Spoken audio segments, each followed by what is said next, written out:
तो दोस्तों अब तक हमने देखा मुद्रास्फीति क्या होती है, इस मुद्रास्फीति किसको कहते हैं, ये कैसे होती है, इसका डेफिनेशन देखा। आज हम लोग देखेंगे मुद्रास्फीति का टाइम पीरियड, मेजरमेंट कब होता है, कितने गुड्स पे होता है, इसकी जो चाल होती है वो कैसी होती है और किस पे क्या इफेक्ट डालता है।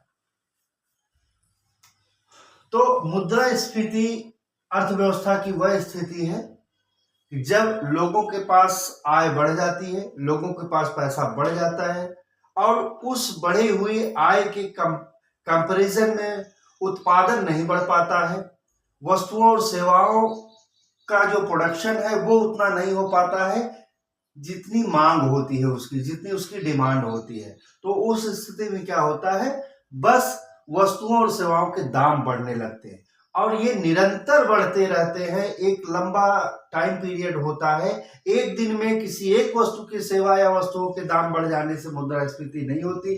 जब अर्थव्यवस्था में सभी वस्तुओं के दाम लगातार गति से बढ़ रहे हों, हफ्ते भर, महीने भर या 4 महीने लगातार, तो उस स्थिति को हम मुद्रास्फीति या महंगाई कहते हैं। इसी को मुद्रास्फीति, इसी को महंगाई कहते हैं। देखिए इसका लॉन्ग टाइम होता है, या हफ्ते भर का होता है या मंथली।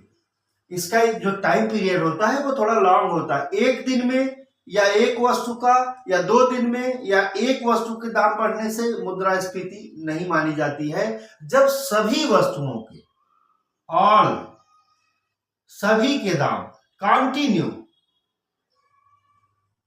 लगातार बढ़ रहे हों, कितने दिन तक, मान लीजिए कि एक हफ्ते तक सभी वस्तुओं के दाम लगातार बढ़ रहे हैं या महीने भर लगातार बढ़ रहे हैं, तो वो स्थिति जो होती है महंगाई की होती है, मुद्रास्फीति की होती है।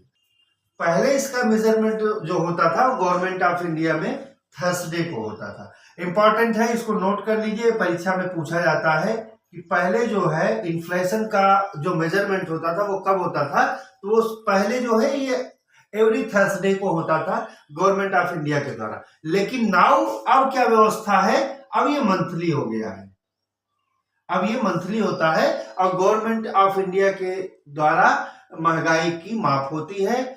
इसमें जो है 697 गुड्स एंड सर्विसेज को इंक्लूड किया गया है जो दैनिक उपयोग की हैं या जो ऐसी वस्तुएं हैं जिनके बेसिस पे हमारा मुद्रास्फीति का मेजरमेंट किया जाता है। वो कितने गुड्स एंड सर्विसेज है, 697 वस्तुओं और सेवाओं को इनमें रखा गया है। मंथली बेसिस पे इसका मेजरमेंट होता है कि महंगाई की दर क्या है, बढ़ी है, कम है या इक्वल है। तो ये भी इंपॉर्टेंट है, ये भी परीक्षा में पूछा जाता है। अब महंगाई के जो है ये मेजरमेंट है, महंगाई का मेजरमेंट कैसे कहते हैं।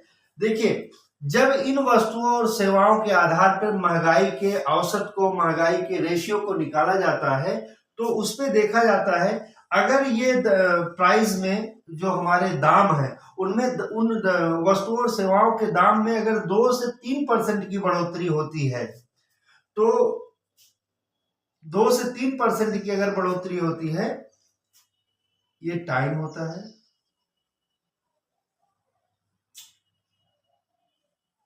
2 से 3% की बढ़ोतरी होती है तो ये बढ़ोतरी अर्थव्यवस्था के लिए अच्छी होती है, क्योंकि 2 से 3% अगर महंगाई है तो इसमें जो इन्वेस्टर होते हैं वो अट्रैक्ट होते हैं, आके अपना इन्वेस्ट करते हैं, लोगों को आय मिलता है, रोजगार मिलता है, रोजगार के साधन बढ़ते हैं और इकोनॉमी जो होती है ग्रो करती है। तो किसी भी इकोनॉमी में 2 से 3% की जो महंगाई होती है वो बहुत बढ़िया होती है। इसको हम लोग कहते हैं क्रीपिंग। क्रीपिंग मतलब रेंगती हुई दर से बढ़ रही है, अच्छी बात है। उसके ऊपर जब हम 3 to 9% पे पहुंचते हैं तो इसको हम लोग कहते हैं वॉकिंग। वॉकिंग यानी अब चल रही है। जब 3 to 9% होता है तो ये अवेयर की स्थिति आ जाती है, इस पे ध्यान देने की जरूरत पड़ती है, क्योंकि अब लोगों को ये लगने लगता है कि थोड़े से वस्तुओं और सेवाओं के दाम में बढ़ोतरी हो गई है, महंगाई थोड़ी सी डिस्टर्ब कर रही है। उसके बाद जब हम देखते हैं 10% पे, 10% के ऊपर चली जाती है तो इसको हम रनिंग इन्फ्लेशन बोलते हैं। रनिंग इन्फ्लेशन मतलब होता है दौड़ती हुई, अब बहुत तेजी से बढ़ रही है। अब लोग बिल्कुल सच में परेशान होने लगते हैं, इतने परेशान हो जाते हैं कहीं कहीं का अर्थव्यवस्था कोलैप्स की पोजीशन में जाने वाली स्थिति में हो जाती है। हमारे पड़ोसी देश में ही देख लीजिए इस समय क्या पोजीशन है। इससे पहले श्रीलंका में यही पोजीशन हुआ था। तो 10% के ऊपर जब चली जाती है तो गवर्नमेंट और वहां की बैंक जो होती है बहुत ही ध्यान देके इसको कम करने की पूरे प्रयास करने लगती है, किसी तरह इसको यहाँ लाके छोड़ा जाए ताकि लोगों को दिक्कत हो जाए।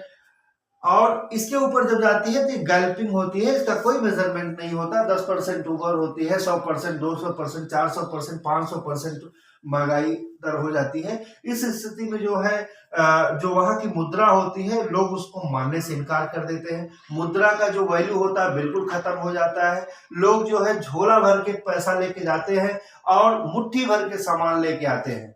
तो ये पोजीशन जो होती है इकोनॉमी को ही कोलैप्स कर देती है, मुद्रा को बर्बाद कर देती है। लोग सरकार की मुद्रा पे भरोसा उठ जाता है, लोगों का भरोसा मुद्रा से उठ जाता है, वो मानना बंद कर देते हैं। तो 2 से 3% अच्छा है, 3 से 9 जो है अवेयर की पोजीशन है, 10% जो होता है वो दिक्कत शुरू कर देता है और ये इकोनॉमी को कोलैप्स कर देता है। आगे हम देखते हैं कि इसका इफेक्ट किस पे पड़ता है। तो इसका इफेक्ट सबसे पहले क्रेडिटर, ऋणदाता जो ऋण प्रदान करते हैं उनको क्या होता है, उनको लॉस की स्थिति हो जाती है। क्योंकि जब वो आपको पैसा देते हैं उधारी पे तो उस समय सपोज करिए कि उस समय पैसे का दाम जो है, पैसे का जो मूल्य है वो 10 रुपए दिए हैं आपको तो 10 रुपए है, यानी उस समय 10 रुपए में आप 1 किलो शक्कर खरीद सकते हैं।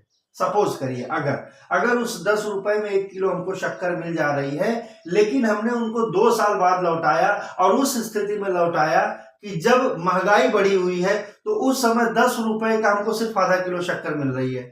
तो उसने जब आपको 10 रुपए दिया तो उस समय वो 1 किलो शक्कर का उपभोग कर सकता था, लेकिन अब आप जब उसको लौटा रहे हैं तो आप उस स्थिति में दे रहे हैं जब उसमें सिर्फ आधा किलो ही शक्कर मिल रही है। तो इसका मतलब पैसा तो आपने पूरा उनको दिया, लेकिन उसकी वैल्यू इतनी कम हो गई है कि जितने सामान वो अपने पैसे से खरीद सकते थे अब उसका आधा ही खरीद पा रहे हैं।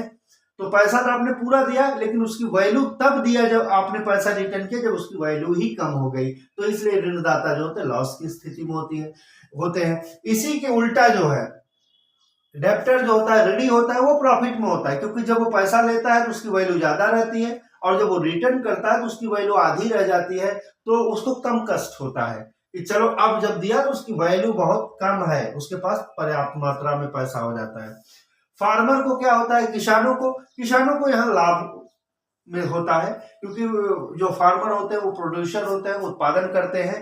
तो जो कुछ भी उन्होंने लगाया है अपनी खेती में उत्पादन करने में, तो जब दाम बढ़ जाते हैं तो इनकी लाभ, तो एमआरपी भी बढ़ जाती है, रेट भी बढ़ जाते हैं, तो इनको लाभ हो जाता है। जो फ्लेक्सिबल इनकम वाले हैं, यानी जिनकी आय अगर महंगाई बढ़ गई तो बढ़ जाती है, महंगाई कम हो गई तो आय कम हो जाती है, तो उनको लाभ मिलता है लेकिन कम लाभ मिलता है, क्योंकि महंगाई बढ़ने की वजह से उनकी इनकम तो बढ़ जाती है लेकिन उसकी वैल्यू भी तो कम हो जाती है। तो हालांकि ये लाभ की स्थिति में होते हैं लेकिन इनको कम लाभ मिलता है। सेविंग पे देखते हैं क्या इफेक्ट पड़ता है। तो सेविंग का रिलेशन ही है इनकम से। इनकम आपकी ज्यादा होगी तो सेविंग ज्यादा होगी, लेकिन इनकम हमारी बढ़ी उसके साथ साथ महंगाई भी बढ़ गई। जब महंगाई बढ़ गई तो हमारा एक्सपेंडिचर भी, खर्च भी बढ़ जाता है। जब खर्च बढ़ जाता है तो सेविंग कहाँ हो पाएगी, तो इसलिए सेविंग जो है डाउन चली जाती है। महंगाई बढ़ती है तो सारे पैसे सिर्फ खरीदारी में ही चले जाते हैं, तो सेविंग नहीं हो पाती। लोग कहते हैं कि महंगाई हो गई है कि बचत कुछ हो ही नहीं रही, तो सेविंग डाउन हो जाती है, तो सेविंग नहीं हो पाती है।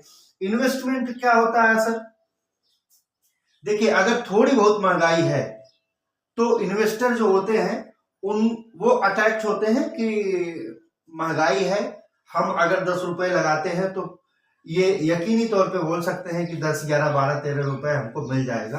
तो थोड़ी सी महंगाई जब होती है, थोड़ी सी महंगाई, तो इन्वेस्टर जो होता है इन्वेस्ट करने के लिए तैयार होता है। तो थोड़ी सी महंगाई जो है वो इन्वेस्टर को अपनी तरह अटैक करती है, तो इन्वेस्टर बढ़ते हैं। अब हम एक्सपोर्ट और इंपोर्ट में देख लेते हैं। एक्सपोर्ट और इंपोर्ट में जो है एक्सपोर्ट डाउन हो जाता है, क्योंकि एक्सपोर्ट और इंपोर्ट जब विदेशों में होता है, आयात और निर्यात, तो जब दो देश की कंपैरिजन किया जाता है, अगर यहाँ ज्यादा महंगाई हो गई है हमारे देश में सपोज करिए, तो हमारे गुड्स और सर्विसेज के जो प्राइसेस होते हैं वो बढ़ जाते हैं कंपैरिजन में दूसरे देश के। तो दूसरे देश के जो गुड्स एंड सर्विसेज होते हैं वो हमारी अपेक्षा सस्ते ही रहते हैं, क्योंकि हमारे यहाँ महंगाई ज्यादा है इसलिए हमारी एमआरपी बढ़ जाती है। तो हम उसको कैसे एक्सपोर्ट कर सकते हैं, वो खरीदेंगे ही नहीं क्योंकि हमारा महंगा हो जाता है, तो एक्सपोर्ट डाउन हो जाता है। वही पोजीशन इंपोर्ट की होती है, हमारे यहाँ कोई चीज 20 रुपए में मिल रही है, अगले देश में महंगाई नहीं है तो वहां 10 रुपए की ही मिल रही है, तो हम बाहर से ही मंगा लेते हैं कि चलो यार थोड़ा सा महंगाई जो है सस्ती हो, तो इंपोर्ट जो है बढ़ जाता है। इस पे जो है बैलेंस जो है भुगतान संतुलन जो होता है वो गड़बड़ा जाता है। उस देश का जो भुगतान संतुलन होता है उस पर बैड इफेक्ट पड़ता है, क्योंकि इंपोर्ट बढ़ जाता है, आयात ज्यादा हो जाता है, एक्सपोर्ट कम हो जाता है, तो उस देश का भुगतान संतुलन थोड़ी सी दिक्कत की स्थिति में हो जाती है। एक ये चीज आप ध्यान रखिएगा, बहुत बार परीक्षाओं में पूछा गया है, शू लेदर कॉस्ट क्या होता है, इसको ध्यान रखिएगा। इसमें 3 पॉइंट है, बहुत ध्यान से रखिएगा। थर्सडे जो पहले मेजरमेंट का किसमें होता था, थर्सडे को होता है, अब जो है मंथली होता है। 697 गुड्स एंड सर्विसेज को इसमें रखा गया है गवर्नमेंट ऑफ इंडिया की तरफ से। और ये जो है शू लेदर कास्ट, शू लेदर कास्ट वो पोजीशन होता है जब बहुत महंगाई बढ़ जाती है और ट्रांजैक्शन करते करते हम लोगों के जो है जूते घिस जाते हैं, आते जाते खरीदते, और उसी पोजीशन को शू लेदर कास्ट कहते हैं। मतलब इसका सही अर्थ होता है जूते घिस जाना, तो मतलब ज्यादा ट्रांजैक्शन करने की वजह से जो जूते घिस जाते हैं उसको शू लेदर कास्ट कहते हैं। इसको परीक्षा में बहुत बार पूछा गया, आप इसको ध्यान रखिएगा। और ये रहा हमारा इन्फ्लेशन का। अब हम इसके आगे जो है आपको बताएंगे कि इन्फ्लेशन को प्रिवेंट कैसे किया जाता है, रोका कैसे जाता है, गवर्नमेंट इस पे क्या काम कर रही है। आगे के अध्याय में इसके आगे हम लोग पढ़ाएंगे। अगर ये वीडियो लाइक पसंद आया हो तो लाइक, शेयर और सब्सक्राइब जरूर करिए। और याद रखिएगा, अगर कोई भी इसमें दिक्कत आ रही हो, आपको पढ़ने में कुछ प्रॉब्लम हो रही है, आप चाहे किसी तैयारी कर रहे हो, वनडे एग्जाम्स की तैयारी कर रहे हो, या आप एकेडमिक पढ़ रहे हो, तो आपको कोई दिक्कत है तो आप हमें कमेंट करके बताइए, अपना नंबर दीजिए, हम आपको संपर्क करके आपको पूरी तरह से उस पर आपको सारी सुविधाएं मिलेंगी, आपको उस दिक्कत से बाहर निकाला जाएगा। थैंक यू, बहुत बहुत धन्यवाद।